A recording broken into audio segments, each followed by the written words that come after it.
Welcome to a short preview of this Screencasts Online video tutorial. This week I thought we'd take a look at some hints and tips for using your Apple TV.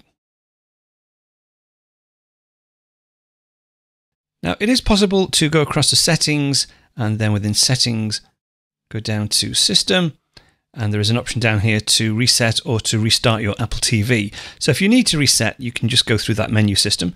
A quicker way to do that though is using your remote. If you hold and press both the menu key and the home key simultaneously, just for a few seconds, you'll eventually see the white light on the front of the Apple TV flash rapidly.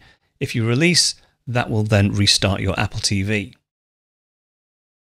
Now another option is to put your Apple TV to sleep.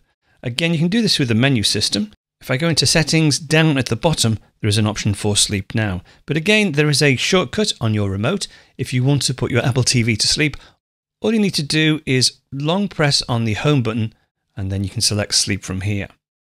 Now I won't do that now, I'm just going to swipe down and say cancel. That's just a quick preview of one of this week's Apple related tutorials from Screencasts Online. Screencasts Online is your premium source of Apple related video tutorials.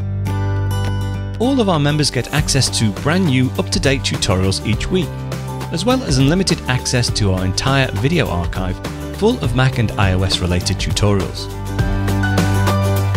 You can stream and download all of our videos on your Mac, iPad and iPhone, and even your Apple TV using the members-only Screencasts Online Apple TV app.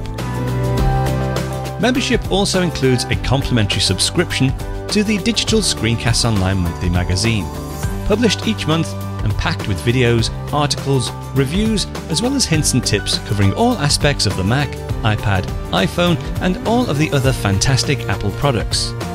So, if you're ready to start getting the most out of your Apple devices, visit ScreenCastsOnline.com today and become a Screencasts Online member.